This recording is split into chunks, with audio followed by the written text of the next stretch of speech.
r/no sleep. My wife was replaced by something, not human. Make sure to like and subscribe. My name is Jeff Wilkins. I'm 27 years old, married and working a decent job as a real estate agent. It's not much, but it pays the bills, and I'm pretty good at it.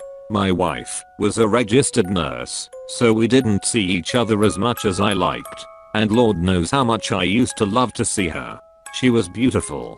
She had long golden hair and sky blue eyes. However, when we did get to spend time together, we'd argue. Lynn would get home looking exhausted as usual. I'll ask her about her day and she'll give me the same bullshit answer. It was okay, followed up by her making a comment on the cleanliness of the house and how I should tidy up more. I'd tell her I'm too busy and sooner or later, we are just yelling and shouting until I, reluctantly, apologized. I'm stressed and I'd just like to come back to a clean house sometimes, Lynn remarked. I'd say I know, and we'd soon fall asleep backs facing each other. And that was the routine. She'd come home, we'd argue, I'd apologize, and we'd sleep. It went on like this for months. Until suddenly, something changed about her. Lynn would come home looking blissful. I'd inquire her about her day and she'd start responding with "It was great. How was yours?" The very first time it caught me off guard. She'd never ask me about my day. I was honestly touched. I felt like Lynn stopped caring a long time ago. That's not the only change, however. It felt like the compassion returned to our marriage. We didn't argue anymore. And we cuddled every night until we fell asleep. The spark was back. And sorry if this is too much information, but the sex was phenomenal to say the least. It was even better than when we were in our honeymoon phase. I'd crack jokes like "Who are you?" and "What have you done with Lynn?" and we laughed it off. At least, they started off as jokes. I can't explain it, but I think she was replaced. Something just wasn't right about her. I just knew it couldn't be her. I believe she was replaced with some sort of machine. And I could just been going crazy or something. But when we were in bed together, I swear I could hear gears turning. It gets louder and louder every night. I haven't slept in days. I just know it. Whatever it was, wasn't Lynn. There's no way it was the woman I married. Whatever this thing is, I had to get rid of it. So, one night around 3 AM, while she was sleeping, I snuck out of bed to the kitchen. I grabbed the biggest knife I could find, then tiptoed back to our bedroom. I stood over her sleeping body. I could still hear the gears turning. It just wouldn't stop. I had to do it. I straddled her and covered her mouth with my hand. I saw her eyes open. She looked mortified. But the gears were still turning. And I had to make it stop. It was so hard to do with those eyes looking back at me. So I quickly thrusted the knife into her right eye. She tried to push me off of her, but she wasn't strong enough. Her muffled screams were unsettling. The gears got louder. I knew it was too late to stop. I pulled the knife out of her right eye and blood sprayed all over me. I then swung my arm back and stabbed her other eye. This time when I pulled out the knife, her eye came out with it. Her face was covered in blood to the point where she was unrecognizable. I slid her bloody eye off of the knife. I had to put an end to this. I grabbed her blonde hair that I once loved and held it as I began to slit her throat. She began to choke on her own blood. There were no more screams. Just the sound of her coughing blood into my hands and the gears. I started to use the knife in an attempt to decapitate her. I began slash at her neck violently. With each sweeping motion of the knife, the more blood covered the bed. There's no way this is a human, I thought to myself. No one has this much blood. Soon her head was completely severed from her body. And to my relief, the gears had stopped. I had to get to the source, however, to justify what I've just done. To prove that she was not human. I had to get to past her skull. I had to see the gears for myself. I stuck the knife in the side of her head, right above her ear. And I slashed at her head, just like I've done with her neck. It was different now. I felt reluctant. Without the sound of the gears turning, I could actually focus on what I was doing. This felt wrong.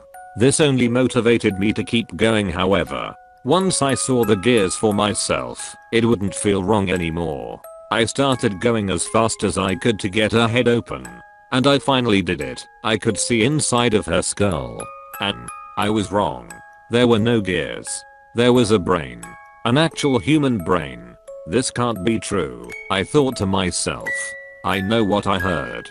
I didn't kill my wife. This wasn't her. I know it wasn't. The gears just had to be somewhere else, right? I've done nothing wrong. I didn't kill a person.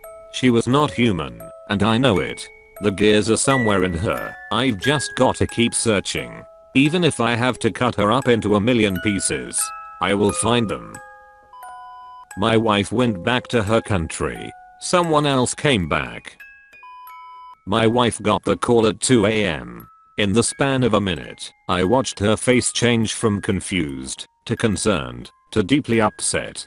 She hung up the phone and sighed, and a little bit of her soul seemed to escape with her breath. My mother died, she said. Her voice was flat, resigned. I put my hand on her shoulder. I'm so sorry, honey, I said.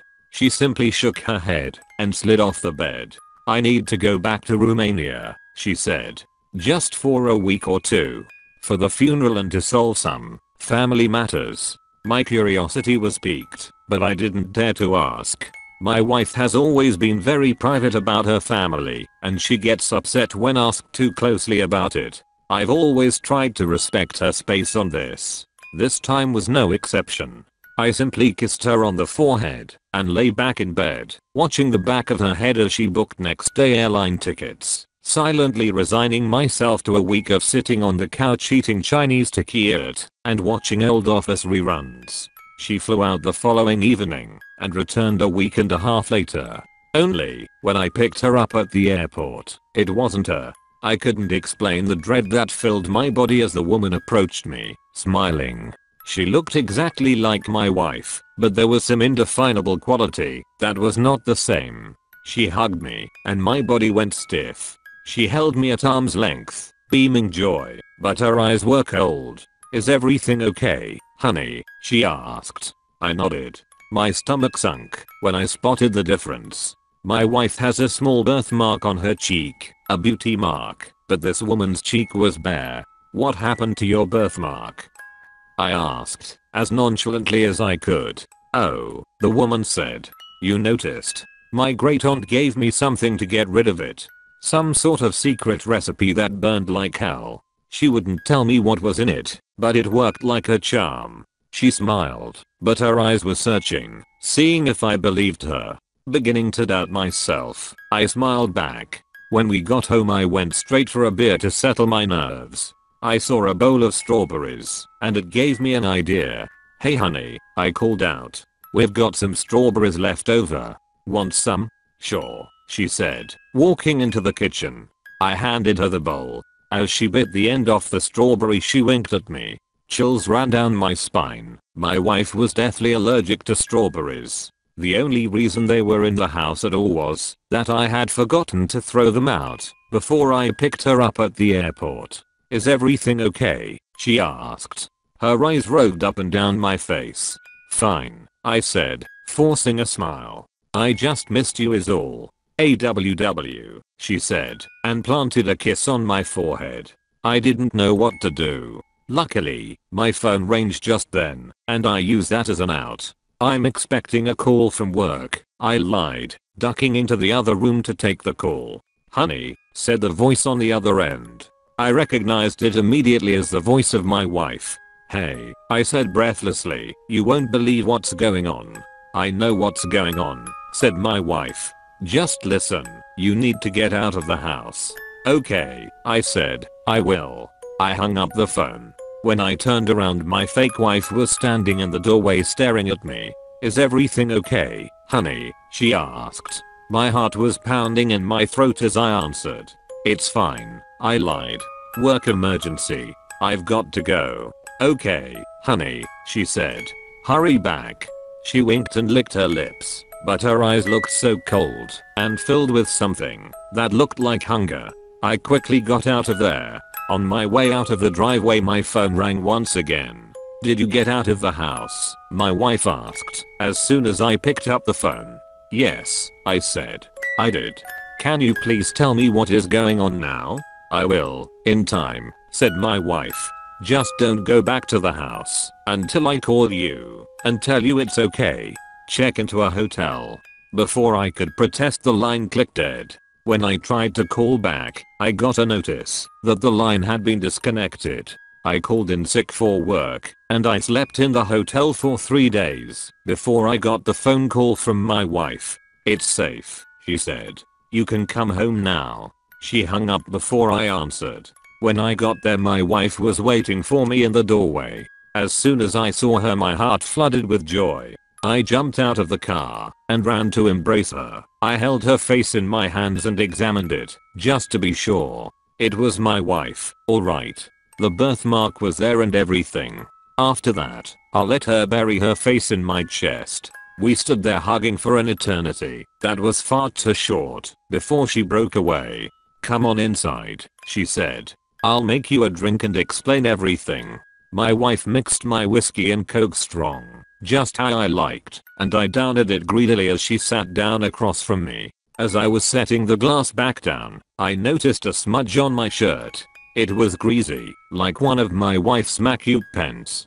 3 realizations hit me at once. The drink tasted funny, the room was spinning, and my wife's birthmark had rubbed off. Thanks for stick till the end, lads and ladies. Make sure to like and subscribe.